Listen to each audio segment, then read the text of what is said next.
mesin ya, dalam suatu pabrik, mesin dalam suatu pabrik yang terlihat masih pada posisinya ya, namun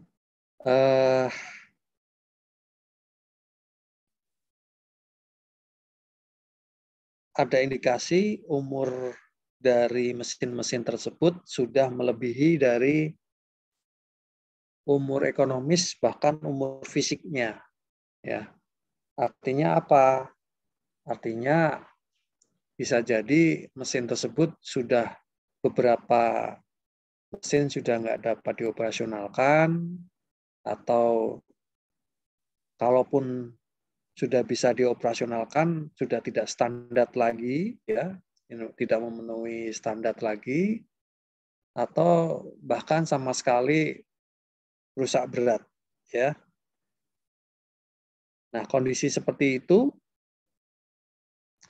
memungkinkan ya kita menilai mesin ini dalam kondisi scrap atau sebagai limbah ya, limbah padat. Biasanya prakteknya di lapangan kita menghitung berdasarkan satuan atau mencari nilai pasar dari dimensi satuan mesinnya, misalnya dalam tonase atau kilogram. Ya. Nah, kalau bahasa yang paling populer ya menjual barang rongsokan, ya. Ya, dia masih bisa dijual tapi dalam fungsi atau bentuk lain, ya. Artinya dijual tidak dalam fungsi semula sebagai mesin yang berproduksi, tetapi dia dijual dalam bentuk fungsi yang lain. Ya, artinya masih bisa dijual dalam bentuk besi, rongsokan, semacam itu. Nah, konteks seperti ini itu sering terjadi dalam penilaian barang milik negara, ya, barang milik negara. Otomatis aset tersebut dulu itu terdaftar dalam aset daftar inventaris barang, ya. Nah, kemudian karena barang itu rusak sehingga tidak bisa beroperasi, maka kalaupun diperbaiki, biaya perbaikannya itu melebihi dari nilai barang tersebut atau nilai mesin tersebut.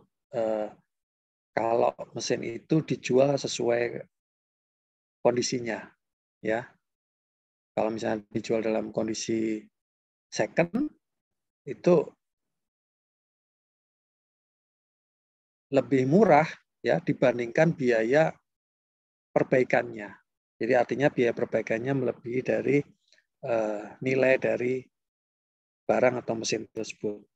Nah, ini memungkinkan sekali bahwa ini disebut sebagai barang limbah ya, tapi dalam bentuk padat atau barang rongsokan.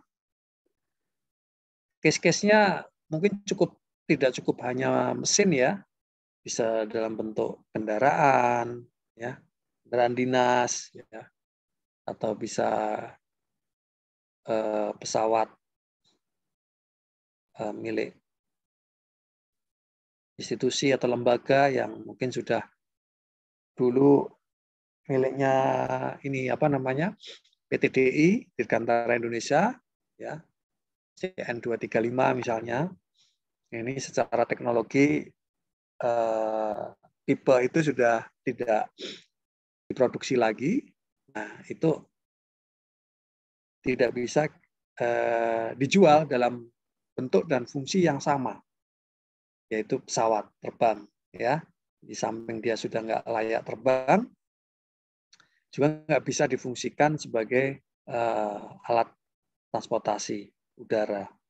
Nah, di sini kemungkinan paling besar ya pesawat itu dinilai untuk fungsi yang lain, ya. Misalnya diambil komponen-komponen yang masih bisa dijual, ya. Tapi dijual pun dalam konteks bukan sebagai fungsi utuh pesawat, ya, tetapi ya misalnya bodinya, ya, mesinnya, semacam itu. Atau bisa juga limbah padat itu dalam bentuk tidak hanya dalam bentuk mesin atau pesawat atau kapal, tapi bisa juga dalam barang-barang habis pakai, ya, atau barang yang tidak dulu dari kegiatan usaha atau kegiatan lembaga negara yang tidak terpakai, ya, tidak terpakai, atau persediaan yang tidak bisa digunakan karena ya mungkin secara teknologi sudah nggak digunakan lagi. Nah, semacam itu karena dulu belinya itu sebagai aset negara, ya, maka dia harus dilepas, ya, dilepas atau mau dilelang, ya. Dilelang pun bisa jadi bukan dalam kondisi utuh, ya, sesuai tujuan semula, tetapi dilelang karena diambil bahannya, ya, besinya atau aluminiumnya atau tembaganya atau karetnya atau kertasnya, nah semacam itu. Itu kategori limbah padat. Jadi cukup luas sekali. Nah, di sini scrap value, ya, sesuai standar itu ada beberapa definisi di sini, ya. Yang YAO, ya, ini bahwa suatu nilai terkait dengan material yang bisa diperbaiki, ya, dipulihkan, biasanya logam, yang secara fisik, ya,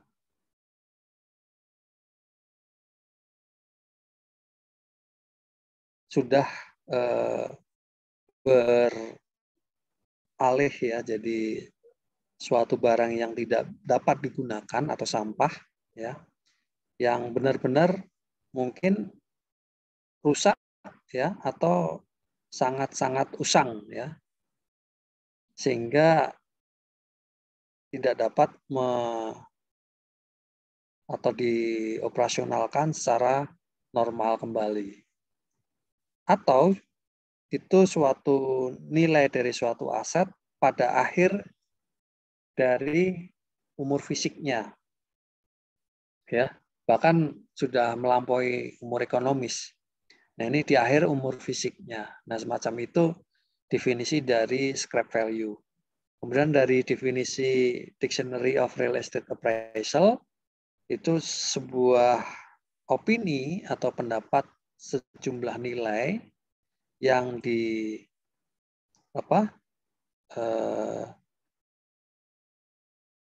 dalam bentuk mata uang, ya,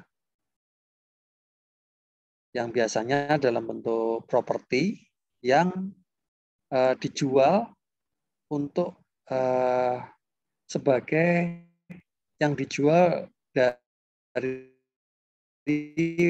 material part-partnya, ya, atau material kontennya, tidak untuk penggunaan yang produktif pada tanggal tertentu. Jadi kalau di dalam konteks definisi the Dictionary of Real Estate Appraisal, ini properti yang dijual dalam bentuk material kontennya, ya, tidak untuk penggunaan yang produktif. Sementara di Standar Nilai Indonesia di SPI 102, nilai scrap atau scrap value adalah perkiraan jumlah uang yang didapat atau diperoleh dari suatu transaksi jual beli dari bagian-bagian atau material suatu aset, tidak termasuk tanah, dan tidak untuk kegunaan yang produktif. Jadi kalau bicara limbah padat, ya kita tidak membahas limbah itu berupa tanah gitu ya, atau apa namanya, selain yang didefinisikan di ketentuan yang mengatur tentang penilaian barang milik negara.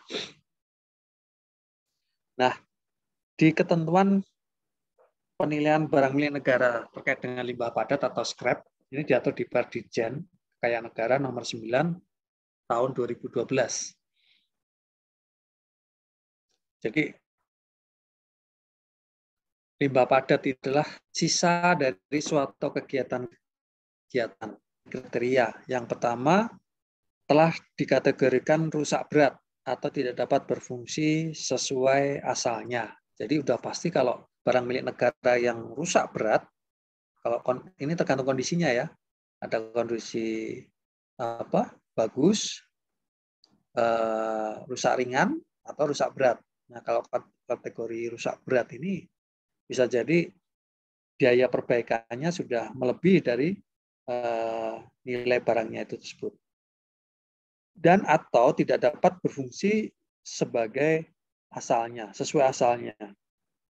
Jadi contoh yang sudah saya sebutkan di awal, asalnya adalah kendaraan, tapi alat transportasi atau mobil, tapi hanya bisa dijual dalam bentuk part-partnya ya. Bannya, rodanya, bodinya. Nah, itu dinilai dengan limbah padat. Yang kedua adalah sisa dari suatu usaha dan atau kegiatan-kegiatan yang memenuhi kriteria telah melampaui umur ekonomis dan dalam keadaan rusak berat dan atau tidak dapat difungsikan dalam fungsi asalnya. Ya, masih sama, intinya masih sama ya. Nah, ruang lingkup limbah padat atau scrap itu apa saja?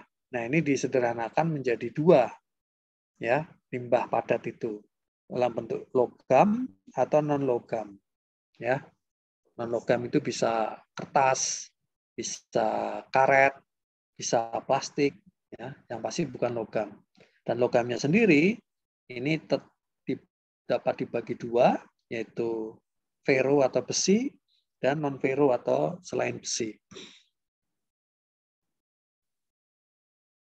Nah, seperti halnya penilaian-penilaian kemarin, mesin dan peralatan ya dalam kondisi yang bagus atau baik, selalu kita kelompok-kelompokkan ya. Ingat ya. Nah, dalam penilaian limbah padat ini juga kita kelompok-kelompokkan. Supaya apa? Supaya penilai pemerintah itu lebih cepat mengidentifikasi jenisnya dan menentukan pendekatan penilaian yang sesuai atau relevan. Nah, kalau ini kan cuma dikelompokkan jadi logam dan non logam, simple ya, simple. Logam sendiri dibagi menjadi besi, hanya itu saja. Nah, apakah konteks bisa digunakan untuk tujuan lain ya? Ya sepanjang kita bisa kelompokkan lebih banyak dari dua kelompok ini ya boleh-boleh saja ya. Tapi khusus di ketentuan Perdirjen KN nomor 9 tahun 2012 yang disebut limbah padat itu ya ruang lingkupnya hanya dua saja, yaitu logam atau non logam. Artinya kalau kita definisi limbah padat selain logam dan non logam ya tidak ada lagi. Nah, kemudian ada juga istilahnya dead stock. Ini adalah produk yang terdapat dalam gudang yang tidak bergerak selama setahun, atau dengan kata lain tidak terjual ya.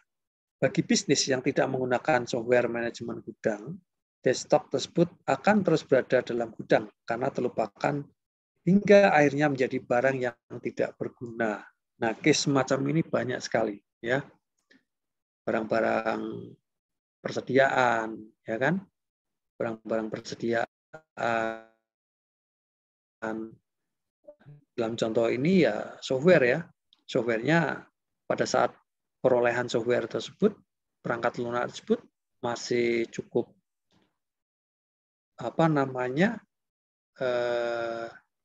banyak di pasaran ya. Namun karena jumlahnya besar, akhirnya sampai berganti teknologi, berganti kegunaan, barang-barang tersebut akhirnya tidak jadi dipakai ya, atau ada di gudang tanpa ada pemanfaatan lain. Nah, ini di dalam istilah ini namanya dead stock. Itu juga kategori limbah padat ya, kategori limbah padat. Konteks di sini sebetulnya barang dead stock ini secara fisik masih bagus ya. Secara fisik masih bagus. Mungkin secara fungsi ya, dia yang sudah usang ya, secara fungsi teknologi dia sudah usang. Namun secara fisiknya dia masih bagus. Nah, beda dengan barang bekas ya, barang bekas. Ada yang bisa menjawab perbedaan barang bekas sama limbah padat apa? Apakah sama? Apalagi dengan dead stock ini. Ada yang bisa jawab? Izin Pak, mungkin Pak. Silakan. Siapa ini? Nggak muncul di... Arnold Pak. Oh ya, Mas Arnold. Silakan. Mungkin kalau barang misalkan untuk limbah padat, misalkan di dead stock ini kan tadi dia secara fisik masih bagus, tetapi secara fungsi dia sudah tidak layak digunakan atau tidak bisa berfungsi seperti asal mulanya. Tetapi kalau untuk barang bekas mungkin Pak, dia secara fungsi dia tidak seperti asalnya lagi atau tidak baik lagi, dan secara fisik juga tidak baik lagi. Mungkin itu Pak. Tapi kalau barang bekas masih dapat digunakan sesuai asalnya ya. Sesuai dengan tujuan asalnya kalau barang bekas. Betul ya? Iya, mungkin Pak, masih bisa digunakan sih. Ya, namanya bekas, tapi kan dipakai sesuai dengan tujuannya kan, fungsinya. Ya. Mobil bekas, ya masih bisa buat dinaikin gitu loh. Pesawat bekas masih bisa dinaikin, ya bisa terbang. Ya. Tapi kalau sudah limbah padat, ya itu dikatakan tadi definisi di atas tadi, rusak berat kondisinya atau akhir dari masa usia fisik atau apa tadi umur ekonomisnya telah melampaui umur ekonomisnya ya, semacam itu, dan tidak bisa dipakai sesuai tujuan asalnya. Kalau dead stock ini cenderung masih bisa dipakai, masih bisa digunakan sesuai dengan tujuannya, cuma secara fungsi ya sudah nggak kompatibel lagi gitu loh. Tapi fungsi dia masih sama. Katakanlah kalau kita bicara software, fungsinya masih sama, tapi yang di gudang itu softwarenya udah Pentium 1. Sekarang komputer-komputer yang ada di kantor, kalau mau software Pentium 1 juga sudah nggak kompatibel. Tapi fungsinya masih sebagai software. Ya. Nah, inilah yang namanya dead stock. Nah, kemudian prosedur penilaian. Ya, seperti di penilaian mesin dan peralatan, hampir sama ya. Kita harus menilai, mengidentifikasi data awalnya dulu. Nah, kembali kepada karakteristik limbah padat di awal tadi, ya, ini biasanya dihitung dalam satuan tonase atau berat. Oke, tonase atau berat limbah padat itu biasanya diukur dalam satuan tonase. Yang kedua, deskripsi objek penilaian, fungsi awal, kondisi, spesifikasi, dan unsur material objek penilaian. Jadi selain beratnya, itu juga dideskripsikan terkait dengan limbah padat tersebut. Fungsi sebelumnya apa atau fungsi awalnya apa. Dan kondisinya bagaimana? Apakah kondisinya bagus, baik, ya, rusak ringan atau rusak berat?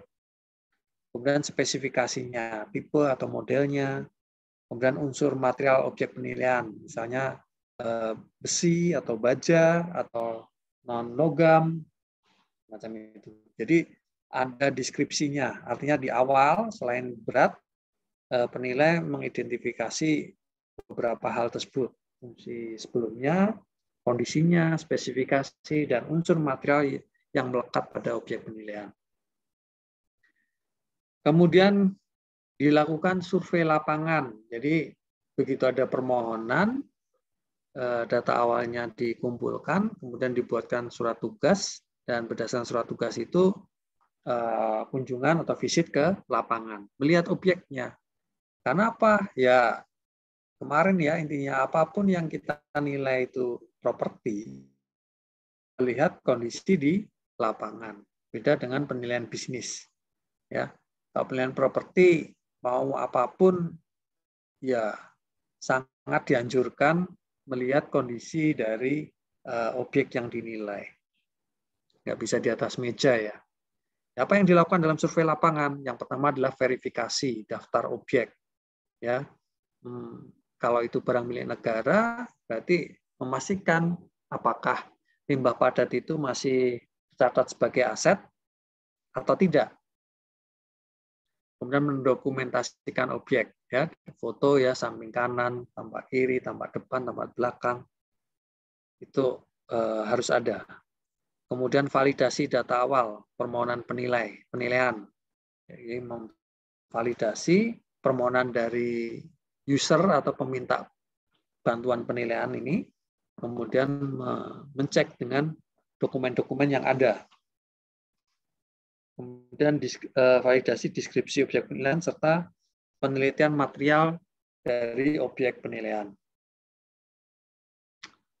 Nah, kita langsung masuk nih secara sederhana atau secara umum pendekatan penilaian terhadap limbah padat ini itu ada dua pendekatan, ya, pendekatan pasar dan pendekatan biaya. Kenapa tidak ada pendekatan pendapatan? Bisa memberikan jawaban? Izin, Pak. Mas Binsar, silakan. Karena sesuai definisi dari limbah padat yang dinilai dalam scrap value, limbah padat ini sudah tidak bisa lagi dipakai sesuai dengan fungsi semulanya. Oleh karena itu, bila mana objek penilaiannya itu income producing, berarti dia sudah tidak lagi bisa memproduksi income karena dia sudah tidak berfungsi lagi, Pak. Kalaupun dia bisa dijual, berarti bukan di-generate dari penghasilan atau pendapatannya ya, tapi dari data pembanding atau dari biaya membuatnya, betul ya? Oke, jadi tadi sudah dijawab ya. Memang kalau kita lihat karakteristik definisinya ya, sudah pasti barang tersebut tidak memungkinkan ya, bahkan sangat mustahil dinilai dalam kondisi awalnya ya, dalam kondisi awalnya ya, karena pasar pun tidak akan bisa menyerap atau membeli barang tersebut ya dengan kegunaan sesuai dengan tujuan awal. Kalaupun barang itu masih utuh ya, utuh, itu kalaupun dijual itu kondisinya tujuannya paling untuk koleksi atau jadikan museum ya, jadikan museum atau koleksi ya, paling sebatas itu. Jadi meskipun utuh tapi hanya untuk koleksi atau pajangan. Jadi benar sekali bahwa pendekatan pendapatan sangat tidak mungkin karena barang tersebut tidak bisa mengenerate income, tidak bisa menghasilkan pendapatan. Ya, dalam kondisi sesuai bentuk atau fungsi awalnya. Tetapi dia bisa dijual kalau dijual dalam kondisi berbeda dari fungsi awalnya. Nah, sekarang kita masuk pendekatan pasar. Ya. Untuk penilaian scrap dilakukan dengan mencari nilai properti dengan cara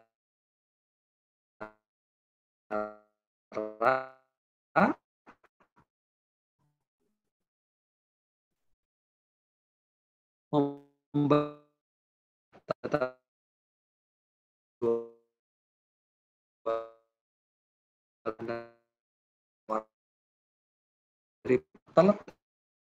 di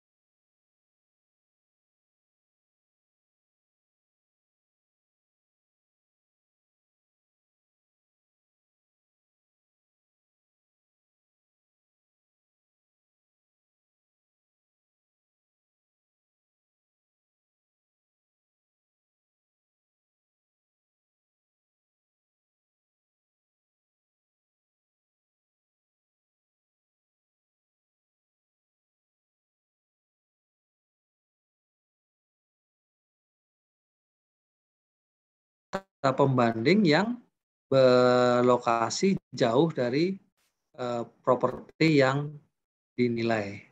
Contoh misalnya Anda mau menilai limbah padat ini di Jakarta, ya, maka sangat tidak mungkin sekali ya Anda mencari data pembanding di yang jauh lokasinya dari Jakarta. Kalau masih aglomerasi ya Jakarta, Bekasi, Bogor itu Tangerang itu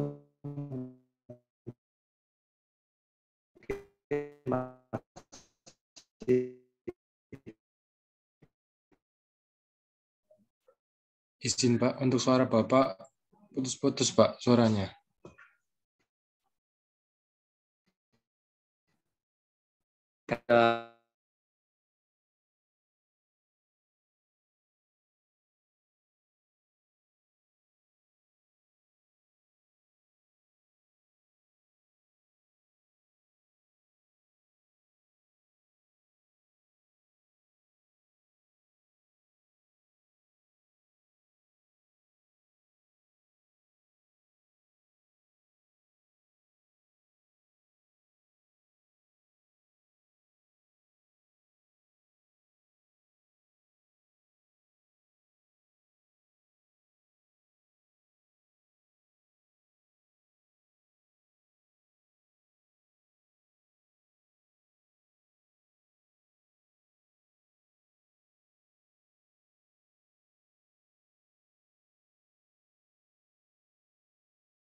Sampai mana tadi ya?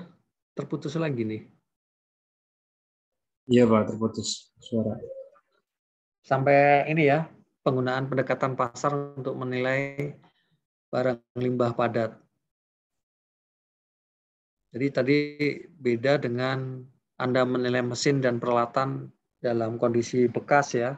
Anda masih bisa mencari data pembanding yang barangnya ada di objek penilaiannya ada di Jakarta, tapi Anda mencari pembandingnya di Surabaya, Jogja, Semarang, Solo dan sekitarnya, ya, dengan cara melakukan adjustment terkait dengan harga pengiriman misalnya. Nah, maka untuk limbah padat ini beda sama sekali, ya. Ya, mungkin mencari data pembanding yang berjauhan, ya. Karena secara karakteristik harganya itu dengan berbeda daerah akan berbeda harga, ya. Kalau mesin itu kan kadang-kala berbeda daerah, berbeda provinsi, harganya masih sama, ya. Nah, kemudian untuk limbah padat ini ada beberapa variabel penyesuaian, ya, untuk pendekatan data pasar ini. Pertama, bukti kepemilikan, ya. Bukti kepemilikan itu ada yang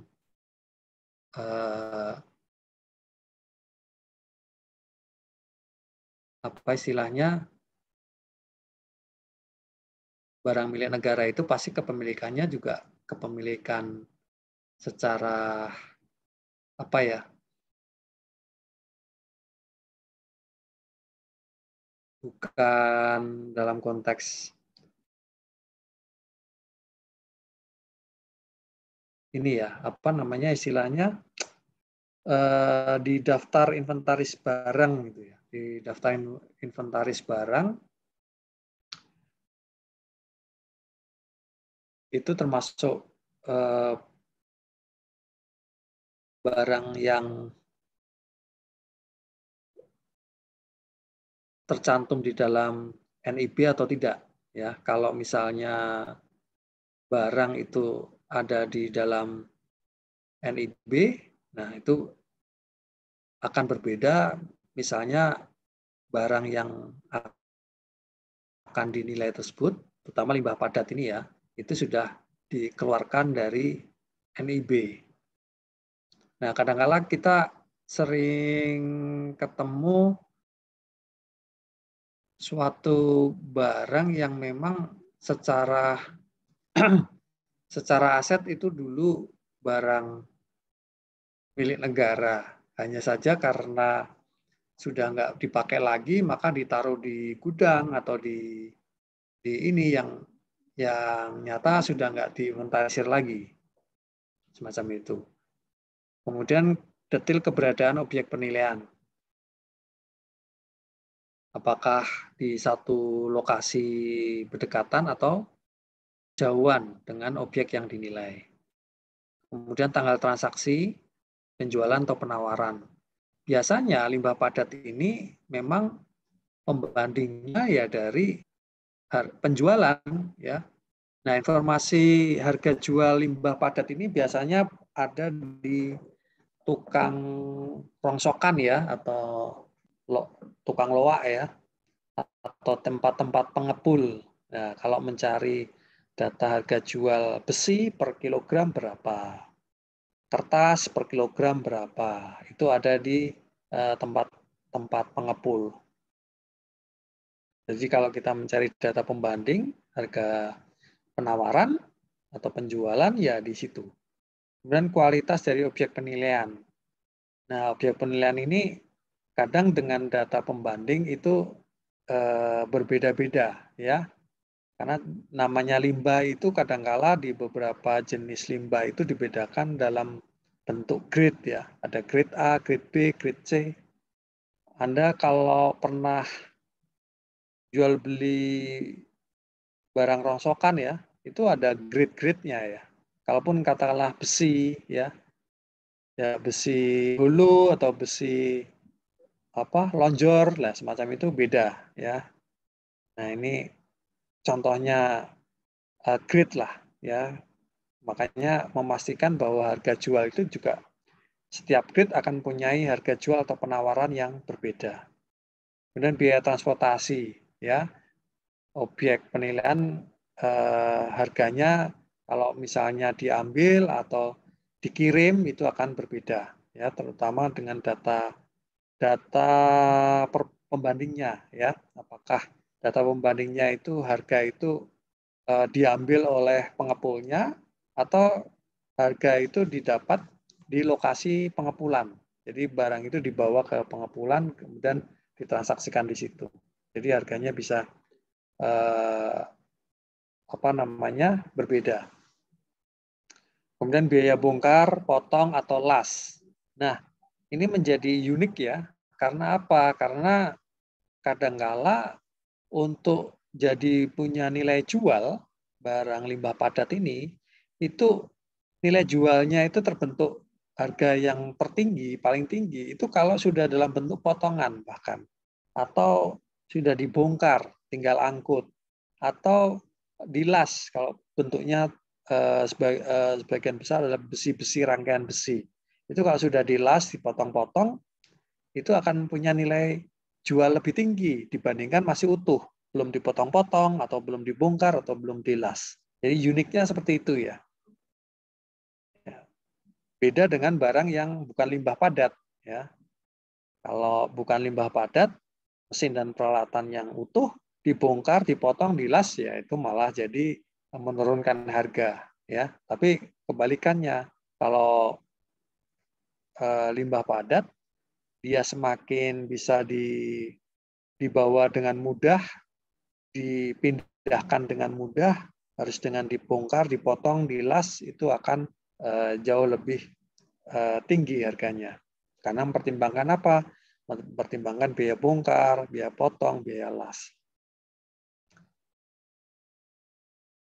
Kemudian kondisi lokasi penyimpanan. Nah ini juga yang objek yang dinilai biasanya di gudang yang tertutup, kemudian nanti kita cari pembanding dengan harga sekian, lokasinya nggak terawat ya, di ruangan terbuka ya, maka yang disimpan, karena limbah-limbah kayak gitu kan ada yang dirawat ya, dimasukkan ke gudang, disimpan di gudang, ada juga yang memang nggak terawat ya,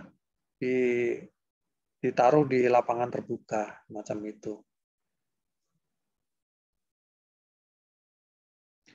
Nah, untuk pendekatan biaya ya, ini secara umum sama, yaitu biaya perolehan baru dikurangi dengan penyusutan ya atas objek penilaian.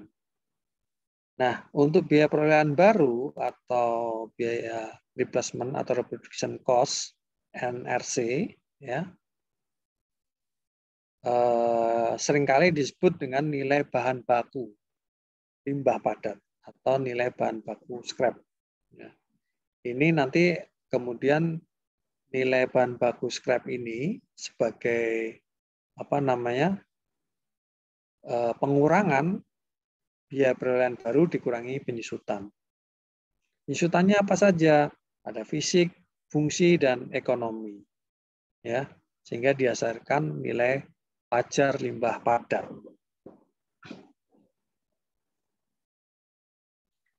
Nah, ini formulanya relatif sama ya dengan pendekatan biaya untuk penilaian mesin dan peralatan. Biaya perolehan baru dikurangi penyusutan fisik terlebih dahulu, kemudian baru dikurangi keusahaan fungsi dan atau ekonomi jika ada. Dan biaya perolehan baru yaitu biaya pembuatan atau penggantian baru aset dalam kondisi fungsi aslinya. Jadi kalau menggunakan pendekatan biaya, kita mencari biaya perolehan barunya dalam kondisi yang semula, kondisi awalnya, ya. Beda dengan pendekatan pasar. Kalau pendekatan pasar, basisnya adalah barang yang sudah bukan bentuk sesuai asalnya. Tapi kalau pendekatan biaya, kita mencari biaya perolehan baru dalam kondisi sesuai dengan asalnya atau sebelum aset tersebut mengalami perubahan kondisi menjadi scrap. Nah, karena itu maka dalam kondisi utuh maka biasanya dapat kita peroleh harga perolehannya ya. Bisa kita dapatkan harga perolehannya pada saat barang itu masih utuh yang mungkin berapa tahun yang lampau. Maka kita bawa harga perolehan di masa lampau itu ke masa atau tanggal penilaian. Nah, makanya bisa menggunakan metode biasanya dipakai adalah koefisien harga, ya, yaitu harga perolehan dikalikan 1 plus I, interest di pangkat N. Jadi interest ini bisa diganti dengan inflasi atau bisa diganti dengan kurs. Ya. Tapi intinya ini menggunakan metode koefisien harga. Nah, setelah biaya perolehan baru, kemudian kita kurangkan dengan penyusutan untuk memperoleh nilai wajar barang limbah padat tadi. Nah, di sini namanya ketentuan, ya, diatur bagaimana cara menyusutkan fisik, penyusutan fungsi, dan atau penyusutan ekonomi. Ya, diatur di ketentuan KN nomor 9 ini. Untuk penyusutan fisik, ya sudah didim ya, istilahnya ditetapkan di ketentuan ini adalah penyusutannya besar ya, antara 85% sampai 99,9%. Ya. Jadi nilainya itu antara nilai sisanya atas barang tersebut itu antara 0,1% sampai 15%. Karena penyusutannya 85% sampai 99,9%. Nah, nanti penilai, terutama penilai pemerintah, itu akan menjustifikasi dengan keahliannya. Apakah penyusutan fisiknya 85%, ataukah 99,9%, atau rata-rata di tengahnya. Ya, itu kewenangannya ada di penilainya. Yang pasti secara ketentuan di sini nilai sisanya antara 0,1% sampai 15%. Kemudian baru setelah dikurangi penyusutan fisik, dikurangi penyusutan fungsi dan atau ekonomi bila ada. Ya, nah ini dibedakan per jenis limbah padatnya. Karena tiap jenis limbah padat itu punya penyusutan fungsi atau ekonomi yang berbeda-beda. Katakanlah kalau kita mau menyusutkan fungsi ya atau ekonomi, kita bagi sesuai ruang lingkup kelompoknya ya. Ada besi, non besi, dan selain logam. Ya. Besi pun nanti ada kriterianya, grade-grade-nya. Kelas A, kelas B, kelas C, kelas D. Itu persentasenya berbeda-beda. Antara kelas A itu nilai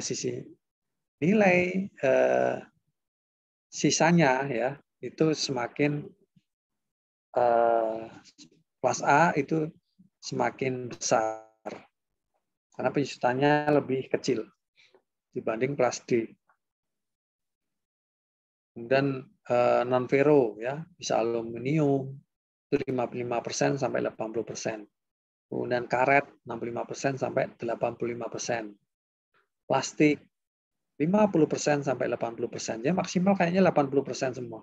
Kecuali di kain ya. Kain, kertas, kayu, non logam lainnya. Maksimal 85% penyusutannya.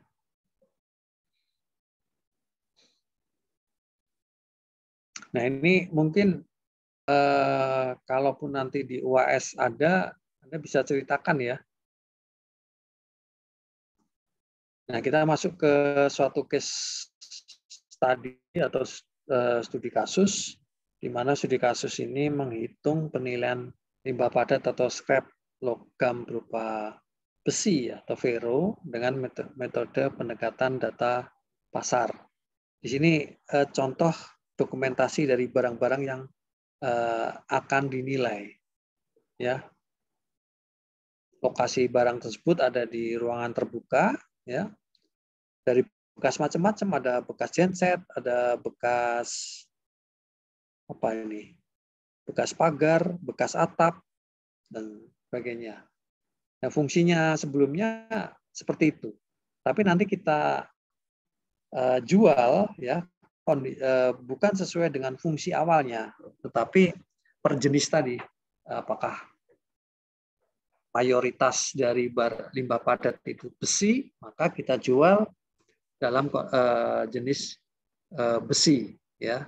Kalau mayoritas barangnya karet, ya berarti kita menggunakan adjustment-nya, penyusutannya berkaitan dengan karet. Nah ini kalau contoh ini lebih banyak barangnya logam besi, ya. Nah, informasi dari objek penilaian adalah sebagai berikut. Yang pertama, objek penilaian dalam kondisi rusak berat akibat pemakaian, ya, sehingga tidak dapat lagi digunakan sebagaimana mestinya. Sudah pasti, ya. Jadi objek penilaian ini kondisinya rusak berat dan sudah tidak dapat digunakan sebagaimana mestinya. Yang kedua, sudah tidak ekonomis lagi untuk diperbaiki. Ya, artinya barang-barang ini kalau diperbaiki jauh lebih tinggi nilai biayanya dibanding harganya barang tersebut.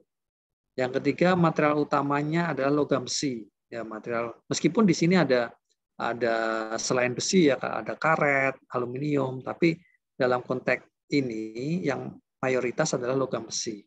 Sementara material lainnya misalnya plastik, ya, jika teridentifikasi maka diasumsikan bahwa plastik tersebut sebagai pengotor, ya, tidak dapat dimanfaatkan.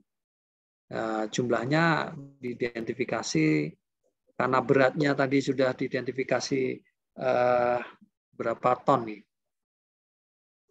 berapa tonasenya, maka pengotornya sekitar 10%, katakanlah semacam itu. 10% dari total tonase. Kemudian biaya transportasi dari lokasi objek penilaian ke tempat pengepul berdasarkan survei. Yang melakukan survei siapa? Ya penilainya, ya. Penilainya melakukan survei, ya. Biaya transportasi dari lokasi objek penilaian ke tempat pengepul. Atau kalau jumlahnya cukup banyak, pengepulnya suruh datang, ya, ke lokasi. Biasanya mengundang orang-orang Madura untuk datang, ya.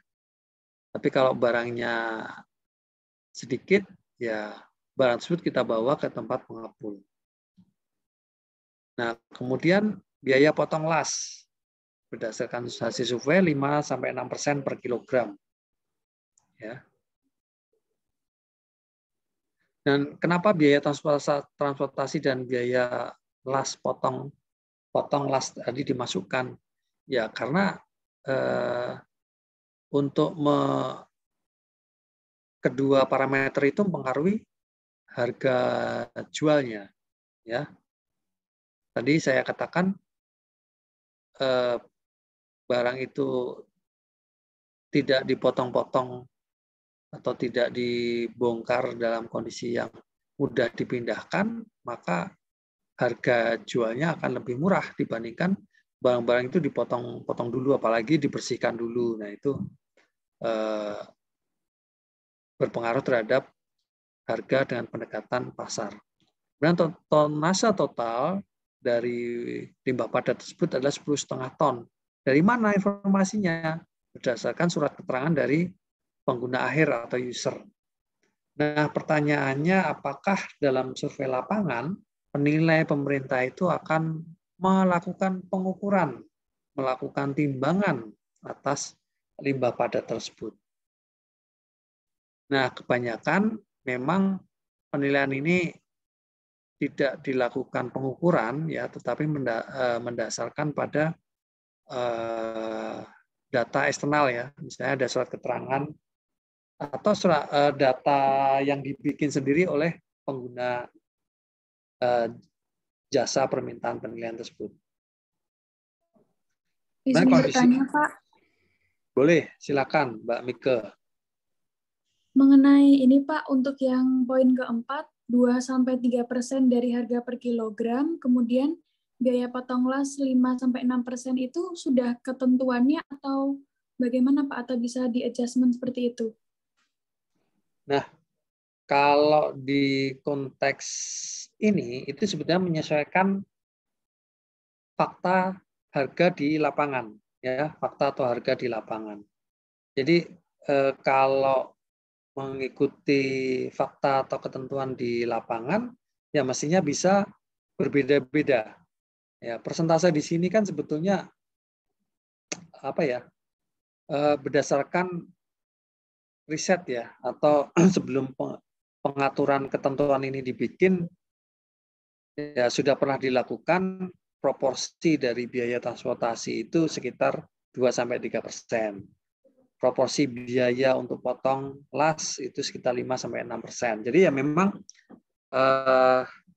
itu hanya sebagai referensi saja ya, tetapi kembali nanti kalau Anda melakukan penilaian dengan pendekatan pasar ya Anda sudah tahu kira-kira harga pemindahan barang tersebut dari lokasi tempat barang itu ke tempat pengepul berapa atau sebaliknya.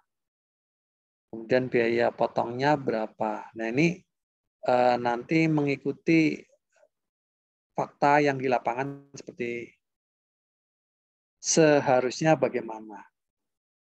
Jadi ini bukan ketentuan ya, bukan ketentuan. Ini kan informasi yang didapat, Informasi yang didapat dari mana? Ya, berarti bisa diperoleh dari tempat-tempat pengepulan ya. Di tempat-tempat pengepulan, apakah itu khusus pengepulan besi atau campuran. Nah, semacam itu biasanya mereka akan mengeluarkan mempublish harga ya, meskipun mungkin nggak dalam bentuk yang bagus gitu ya, tetapi ya kita tanya, kalau besi itu jumlahnya banyak ya, mereka tidak keberatan untuk mengambil besi itu ke tempat gudang misalnya.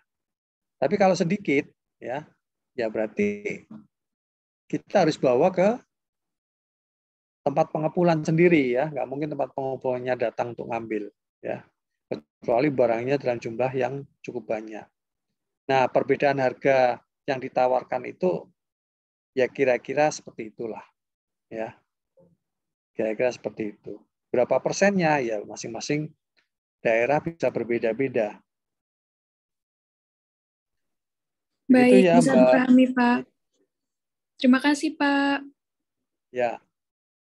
Kemudian yang ketujuh, kondisi lokasi penyimpanan di tempat terbuka dan berdebu atau tertutup. Nah, ini juga berpengaruh terhadap maintenance dari limbah tersebut. Kalau limbahnya besi mungkin nggak terlalu ini ya, nggak terlalu pengaruh terhadap harga. Kalau misalnya dia ditempatkan dalam gudang terbuka atau gudang tertutup, besi itu relatif tidak berpengaruh. Beda kalau misalnya katakanlah apa ya, kertas ya. Nah, kertas itu berpengaruh ya, kertasnya basah atau kering itu pengaruh itu. Ya, semacam itu. Nah, ini juga menjadi pertimbangan. Kemudian kualitas material ya. Kalau besi ya ada grade-grade-nya ya, dari grade A sampai grade D. Ini grade-nya grade D+, berarti antara grade C dan grade D.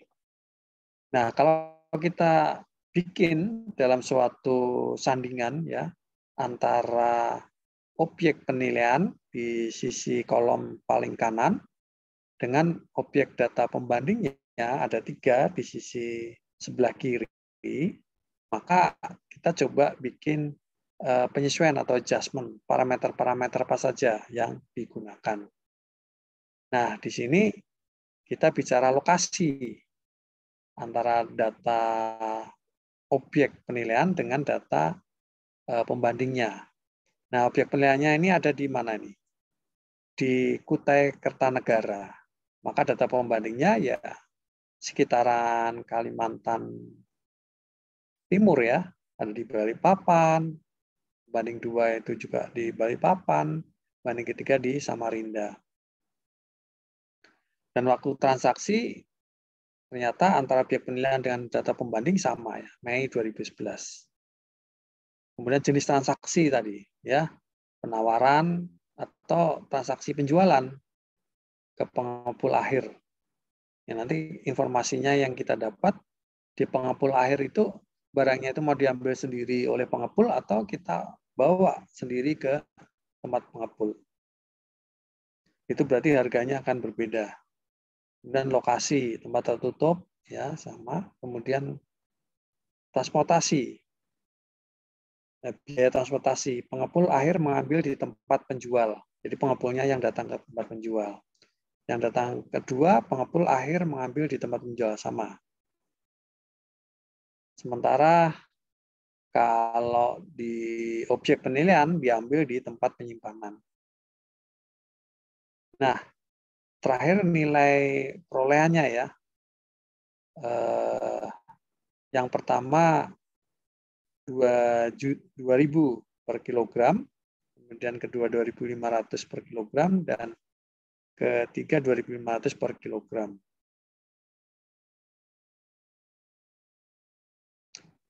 Nah, waktu transaksi tadi 14% ya, sama saja ya. Jadi tidak ada adjustment.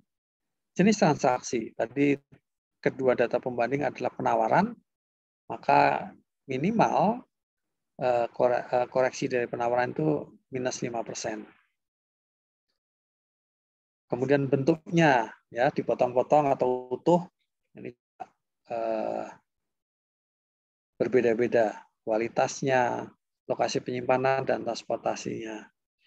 Jadi data pembanding 1 surat totalnya itu minus 23%, data pembanding 2 minus 27%, data ketiga minus 28%. Sehingga nilai indikasinya data pertama 1.540.000, data kedua 1.825.000, dan data ketiga 1.800. Oh, 1.800 ya, bukan ribu ya. Nah, di sini dengan 3 harga ini kita lakukan konsolidasi ya, rekonsiliasi. Yang bobotnya terkecil kita kasih proporsi terbesar ya 40%. Sehingga nilai indikasi awalnya dikalikan 40%, 616.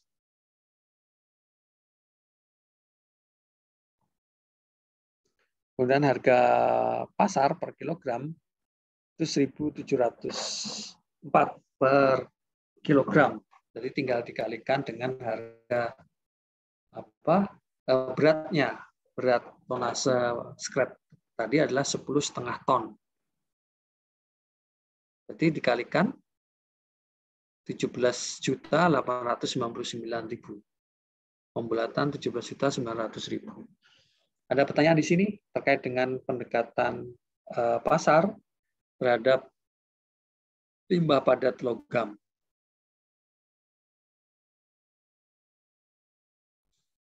Kalau tidak ada, saya lanjutkan. Nah, kalau tadi logam, sekarang karet. Ya, karet juga bentuk atau jenisnya macam-macam nih. Ya, ada yang bentuknya untuk mobil atau karet untuk mobil, karet untuk industri, nah macam-macam. Nah, itu barang limbah padatnya seperti Pak. Silakan. Tadi saya mungkin agak kelewat, Pak, terkait dengan jenis-jenis ferro tadi, Pak, kan ada kelas-kelasnya, Pak. Itu ada ketentuan di peraturan terkait dengan penjelasan ini enggak, Pak? Ada di ketentuannya, ya, dikelompokkan. Baik, antara logam dan non-logam, logamnya sendiri, ferro dan non-ferro. Yang ada grade-nya itu cuma di ferronya aja ya, Pak? Iya. Oke, baik, Pak. Ya. Makasih, Tapi Pak. Konteks di sini ya, kita ngelihat faktualnya ya. Faktualnya nanti kalau misalnya di karet juga ada grade-grade-nya ya kita bisa ini kan tambahkan di situ. Baik, Pak. Nah, Kak. Makasih, Pak. Ya. Nah, untuk karet juga informasi yang didapat, karet tersebut kondisinya rusak berat akibat pemakaian sehingga tidak dapat lagi berfungsi sebagaimana mestinya. Yang kedua, sudah pasti sama juga, tidak ekonomis. lagi untuk diperbaiki. Biaya perbaikannya lebih besar dibanding harga barang tersebut. Kemudian material utamanya adalah karet. Kalau tadi material utamanya besi, kalau sekarang material utamanya adalah karet. Jadi komposisi karet itu bisa dikatakanlah di sini 80-90% lah. Material utama karet tanpa material campuran, penilaian lebih baik campuran ini ya, apa namanya? Lainnya, objek pilihan lebih baik karena sebagian besar merupakan karet untuk struktur teknik sipil, bantalan jembatan, dan karet konveyor. Jadi yang dinilai ini kebetulan itu karet-karet dalam kualitas yang baik, ya, kualitas yang baik. Nah, kemudian biaya transportasi, ya, biaya transportasi juga dari lokasi objek pilihan ke tempat pengepul berdasarkan survei lapangan. Ini berdasarkan survei lapangan ya, contohnya adalah 5% dari harga per kilogram. Mungkin prakteknya Anda cuma membandingkan saja, ya. Kalau barang itu diantar berapa, kalau diambil berapa. Termasuk biaya potong karet adalah sebesar 50% harga per kilogram. Dan tonnase total adalah 20 ton. Dari mana? Berdasarkan surat keterangan dari pengguna barang atau end user. Nah, di sini penilai tidak memerlukan penilaian secara fisik ya. Ya bisa jadi zaman sekarang bahkan pengukurannya menggunakan internet ya tidak mengira-ngira.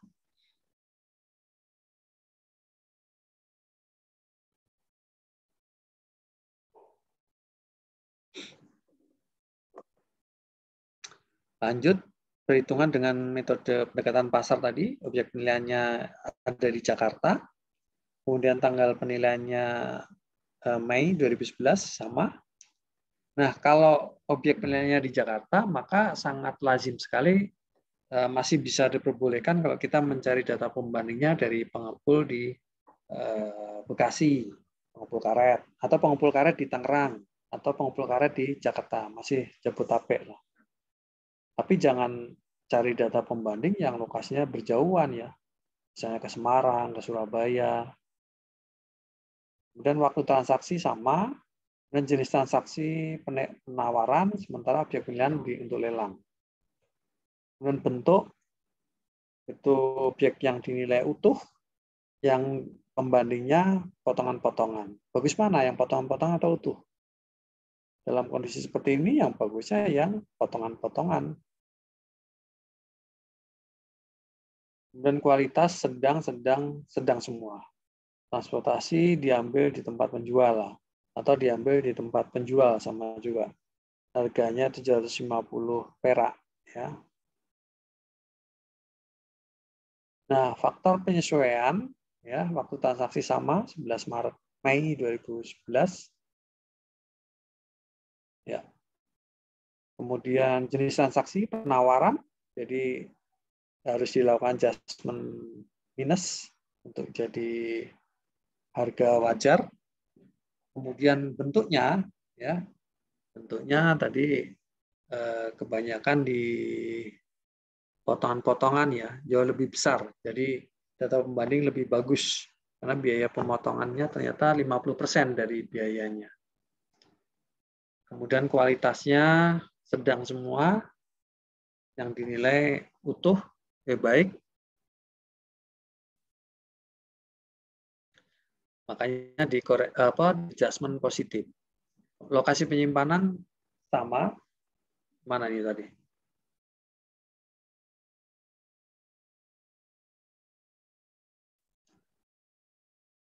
Ya, kemudian transportasi minus 5%.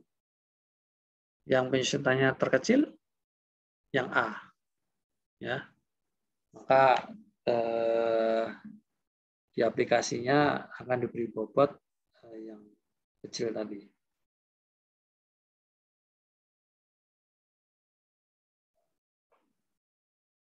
Katakanlah indikasi nilainya Rp375, 30%-nya 112. Sementara nilai pasar per kilogram 383. Jadi scrap-nya Berat scrap-nya 2 ton ya. Nilai pasar keseluruhan 7.668.000.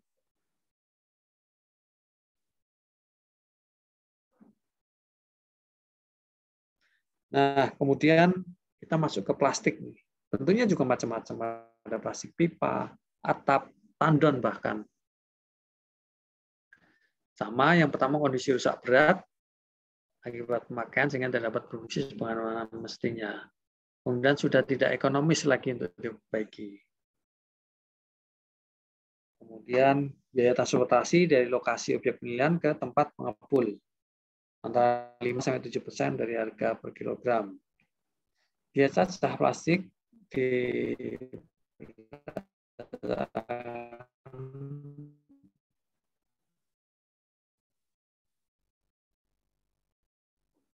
Nah, kemudian biaya cacah karena ini plastik itu perlu dicacah-cacah ya, tidak bisa dijual dalam bentuk seperti ini ya. Ini harus dicacah-cacah dulu supaya harganya tinggi ya. Tonase totalnya 20 ton.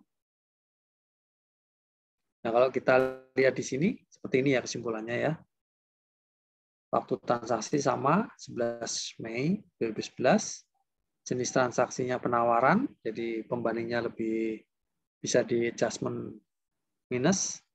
Bentuknya potongan-potongan, sementara objek yang dinilai utuh. Ya. Jadi harus di minus terkait dengan harga, kemudian kualitas tidak ada, kemudian transportasi sekitar 5-7%. Total penyesuaian minus 60%, 62%, dan minus 55%. Ya, koreksi terkecil di 60%. Bobotnya. Kalau di sini kayaknya bobotnya kebalik nih. Nah, didapatnya Rp191,28. Beratnya 20 ton ya, atau 20.000 kilogram. Maka nilainya Rp3.800.000 per kilogram. Kemudian kain, ya kain juga kondisinya rusak berat, sudah tidak ekonomis untuk digunakan. Material utama adalah kain. Biaya transportasi 5-7%, biaya cacah kain berdasarkan survei lapangan sebesar 50%. Harga kain per kilogram saja. Tonase total adalah 20 ton berdasarkan surat keterangan dari pengguna barang. Ini juga dilakukan adjustment juga. Harganya 6 juta sekian. Nah, kertas juga nih. Kertas sudah tidak lagi digunakan, material utamanya adalah kertas, total tonasenya 20 ton.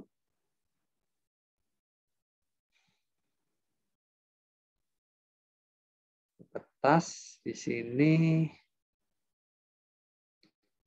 harga pasar per kilogramnya 313. Kalikan nilai pasarnya per kilogram.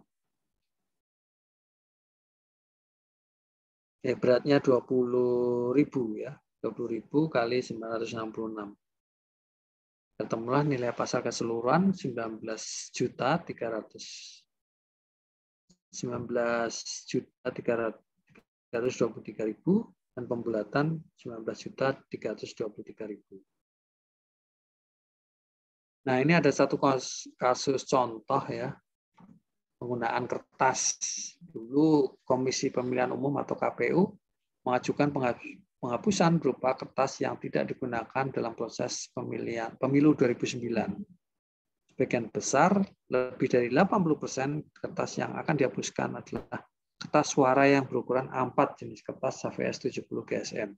Nah, kalau zaman dulu ada nggak rebutan antar sopirnya?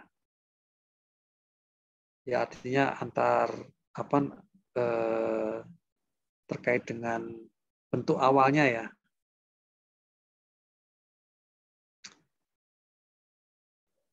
Kemudian berat total dari kertas tersebut 20 ton. kondisi kertas yang sudah tidak dapat digunakan lagi dan basah terkena air, sehingga rata-rata kertas baru dengan jenis yang sama adalah 40.000 per rem. Nah, perbedaannya di sini kita menggunakan pendekatan biaya ya. Artinya yang mau kita cari harga penawarannya itu berbeda dengan pendekatan pasar. Kalau pendekatan pasar, kertas tadi dicari harga penjualan kertas dalam satuan kilogram yang sudah tidak sesuai dengan fungsinya. Tapi kalau ini ya dengan pendekatan biaya perolehan barunya mencari harga baru sesuai fungsinya, yaitu kertas lembaran ya, HVS 70 gram. Ya, jadi kita kembalikan biaya memperoleh kertas tersebut berapa sih? Ya. Nah, kalau di sini kalau kita cari kertas-kertas bentuknya gini, nah ini kertas-kertas ini adalah dulu dari kertas HVS ya. Nah, kertas HVS kemudian kita hitung kertas HVS 1 rem itu beratnya berapa? 2,2 kg. Harga 1 remnya 40.000. Berarti 40.000 dibagi 2,2 kg diperoleh 18.000 per kilogram. Ya, kertas dalam bentuk A4 HVS 70 gram. Nah, penyusutan fisiknya dihitung 85%. Ini professional adjustment saja ya. Maka nilai bahan baku limbah padat adalah 18.182 kali 20 ton atau 20.000 kilogram. Dikalikan 1 minus 85%. Ketemulah 54.546.000 rupiah. Nih, kertas ini nilainya 54 juta. Nah, kemudian ada juga selain penyusutan fisik 85%, ada penyusutan fungsional. Kertas tadi penyusutan fungsionalnya 65%. Jadi masih dikurangi lagi 54,5 juta dikali 100 kurangi 65%. Nah, ketemunya 19 juta. Ya, 19.091.000. Nah, ini harga wajar dari kertas dalam foto ini. Itu 19 juta. Dari mana? Ya, menggunakan pendekatan biaya. RCN-nya berapa? Ya, RCN-nya menggunakan kondisi kertas itu dengan tujuan semulanya, yaitu adalah kertas HVS.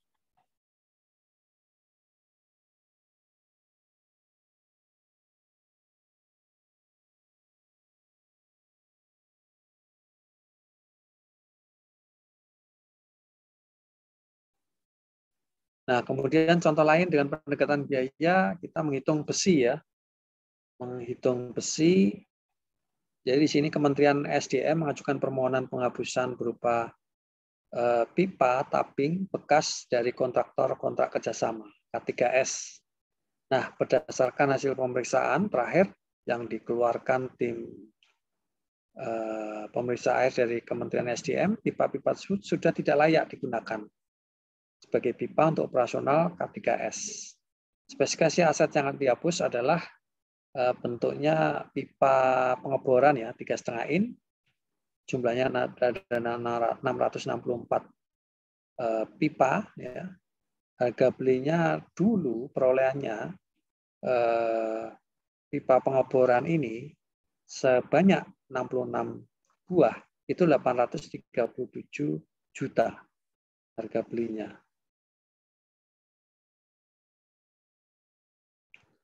Kondisi ini bekas pakai ya. Selain data sebagaimana di atas, informasinya lain diketahui adalah tahun perolehan aset tersebut tahun 97. Jadi karena di sini tidak diketahui fungsi awalnya, ya, diketahui fungsi awalnya ada sebuah pipa, maka di sini pipanya diperoleh tahun 97. pipa pengeboran.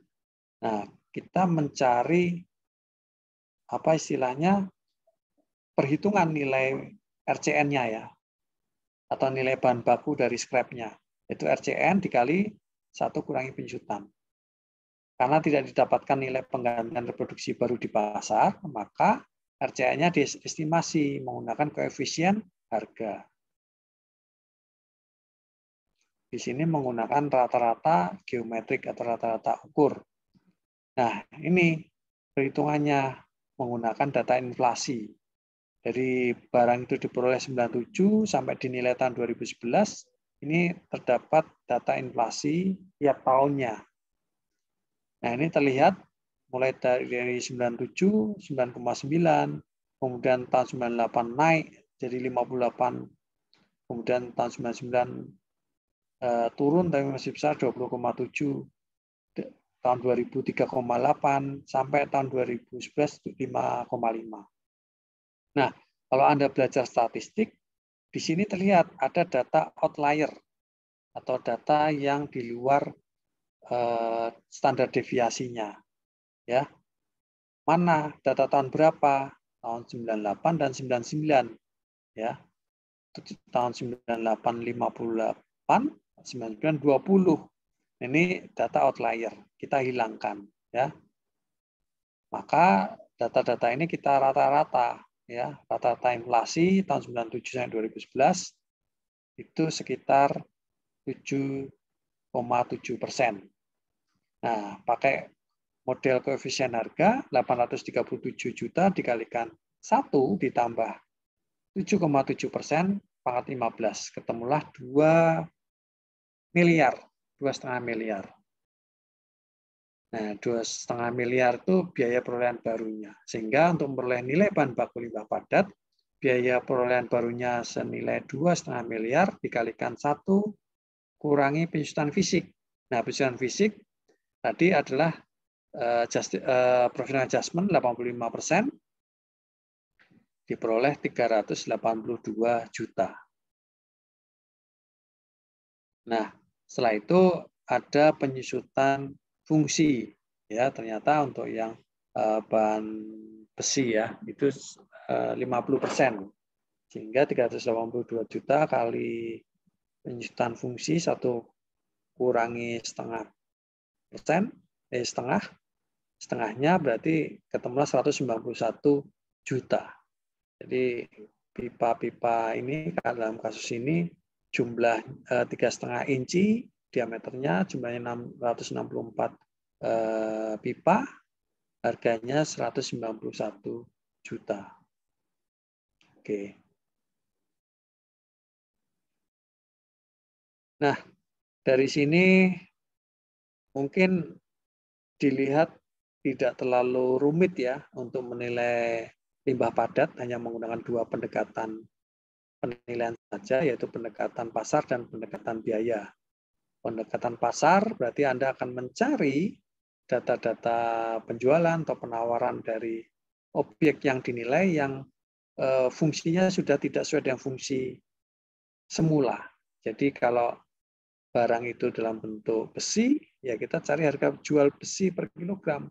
Tapi kalau yang mau kita nilai limbah padatnya itu karet, ya kita harus cari tahu informasi harga karet per kilogram itu berapa. Maksudnya karet di tingkat pengepul ya, bukan bahan baku karet yang sudah tidak dipakai di pengepul itu berapa. Sementara untuk pendekatan biaya ada beberapa cara tadi ya, tapi intinya mempertimbangkan jenis limbah padat sesuai penggunaan awalnya. Kalau kertas tadi berarti penggunaan awalnya kertas HVS. Pipa tadi penggunaan awalnya ya pipa, ya bukan besi kiloan ya, karena kita akan mencari biaya perolehan barunya.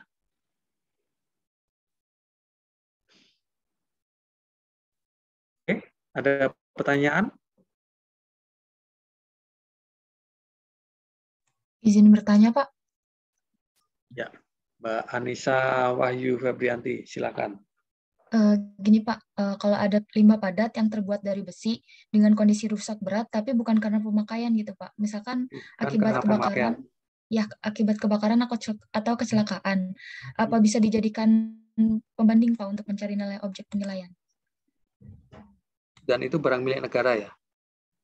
Ya, misalnya gitu Pak. Ya, dan itu seandainya kalkulasinya barang milik negara itu berasal dari kebakaran, ya kebakaran. Berarti kalau kebakaran itu kita pertimbangkan sebetulnya lebih kepada tonase dari besi tadi yang masih bisa dijual, ya. Misalnya kalau besi, kalau kebakaran besinya melebur, ya artinya kekuatan besi kalau dalam titik didih tertentu kan dia berkurang ya, bahkan rapuh bisa jadi. Nah, itu bisa disimpulkan pengotornya semakin banyak. Tadi kan ada perhitungan dari total tonase itu pengotornya berapa, ya. Kalau pengotornya nanti kira-kira sekitar 10%, ya berarti yang tonase bersih yang kita kalikan dengan harga jual besi tadi ya tinggal dari 100, katakanlah 100 ton, mungkin caranya seperti itu. Jadi kita asumsikan besi yang masih layak jual itu berapa tonasenya yang bisa laku ya. Tapi sepanjang terbakar hanya gosong saja, tetapi diperkirakan tidak ada perubahan struktur, ya bisa kita katakanlah itu masih bisa kita jual rongsokan. Kalau rongsokannya itu punya kategori grade ya mungkin disesuaikan harganya. Meskipun 90% nggak terbakar, tetapi kalau ada informasi bahwa barang-barang itu bekas dari bangunan yang terbakar, ya pasti orang yang tahu ya pengepulnya, pasar itu pasti akan berikan grade yang rendah. Harganya pun juga akan rendah. Semacam itu. Meskipun nanti tonasenya nggak dipertimbangkan sebagai pengotor. Misalnya utuh ya, tetapi nanti grade-nya paling rendah. Karena asumsinya semua besi itu pernah terbakar. Semacam itu ya Mbak Anissa ya. Baik Pak, terima kasih untuk penjelasannya. Ya. Yuk silakan lagi yang mau bertanya. Memang izin bertanya Pak. Ya silakan. Siapa ini? Saya baru lihat Pak tentang kasus yang pertama Pak, kasus besi tadi Pak. Ya. Logam besi yang Vero Pak. Yang ini iya Pak. Kan ada keterangan di situ Pak, 10%-nya itu berbahan plastik ya Pak, dari berbahan plastik atau karet yang dimana itu diasumsikan materialnya sebagai pengotor atau tidak dimanfaatkan. Nah, kenapa Pak di perhitungan di akhirnya itu untuk menghitung nilai dari pasar keseluruhan itu adalah nilai pasar per kilogram dikali dengan totalnya ya, Pak, nggak dikurang 10%-nya Pak. Kenapa ya Pak? Ya sebetulnya ini kan contoh ya, mungkin benar juga. Mestinya di sini dikalikan 10% dulu, ya 10% dulu. Jadi 1 kurangi 10% jadi 90%. Ini 90%-nya berapa? Gitu ya maksudnya ya? Iya Pak. Dari 10,5 ton itu 90%-nya berapa? Itulah yang nanti dikalikan dengan 1.700. Maksudnya begitu ya? Iya benar Pak. Ya, nggak apa-apa. Itu ya bagus. Ini case yang sebetulnya seharusnya karena tadi pengotornya itu 10%, jadi berat yang dikalikan mestinya ya dikurangi 10% dulu. atau dikalikan 90% dari 10,5. Ya, terima kasih. Mas siapa ini tadi? Baik, Pak. Arnold, Pak. Oh iya, Mas Arnold. Ya. Baik, Pak. Terima kasih juga, Pak. Jadi melihat kasus ini jangan terlalu ini sekali ya. Artinya jangan terlalu kaku ya. Maksudnya kalau misalnya ada informasi seperti itu, ya bisa jadi jawaban soal ini seharusnya ya dikurangi faktor pengotor semacam itu. Setidaknya Anda belajar penilaian scrap ini sudah bisa membayangkan. Misalnya lah nanti Anda diminta menilai suatu kapal yang kondisinya sudah scrap. Anda sudah bisa membayangkan ya akan menggunakan pendekatan apa atas kapal tersebut. Atau pesawat yang scrap misalnya ya. Nah, yang menentukan status scrap-nya itu siapa? Apakah penilai ataukah dari pihak luar yang berwenang?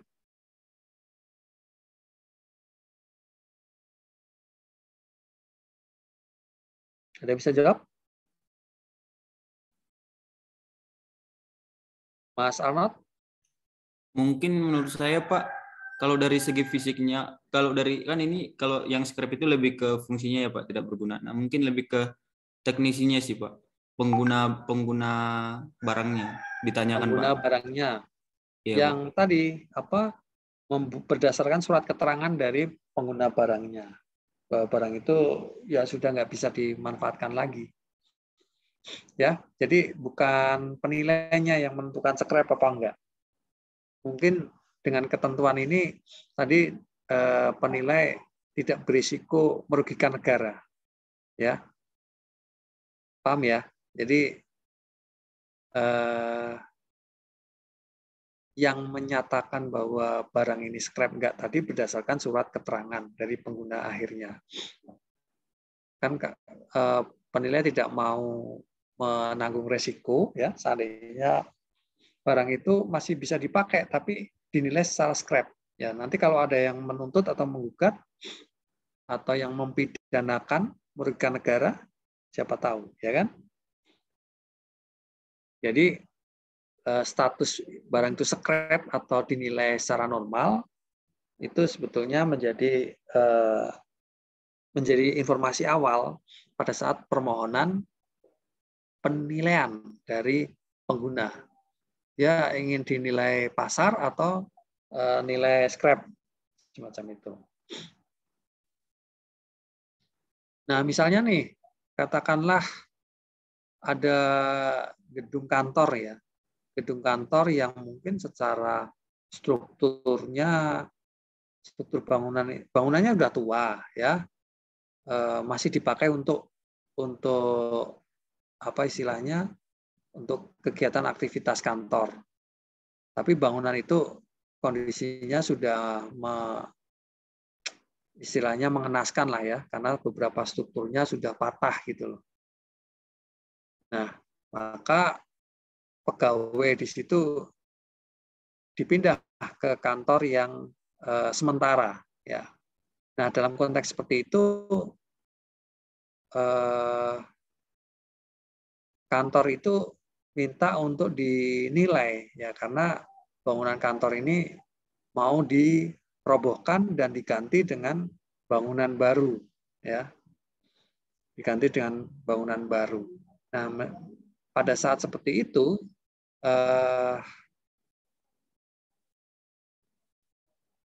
informasi yang didapat adalah bangunan itu dirobohkan ya, untuk dirobohkan. Nah, dirobohkan itu juga nggak mudah ya.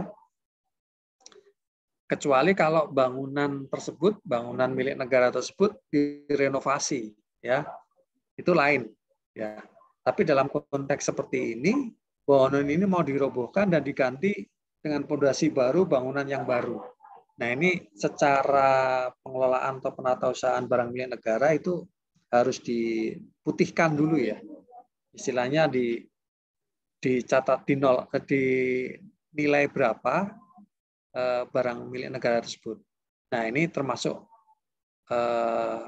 barang bisa scrap ya, artinya nanti yang berupa besi, yang berupa kayu, itu bisa dinilai untuk dihapuskan, semacam itu.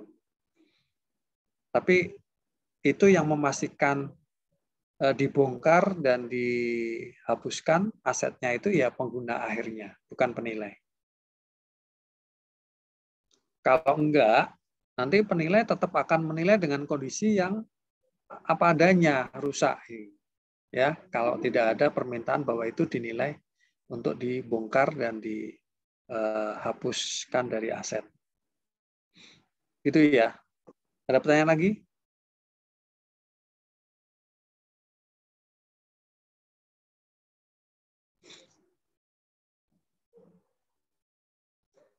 Kalau tidak ada, bisa dilanjut pertanyaan di WA Group ya. Untuk hari ini pertemuan lewat Zoom kita akhiri ya. Ada pertanyaan lagi? Kalau tidak ada, oke, kurang lebihnya saya mohon maaf.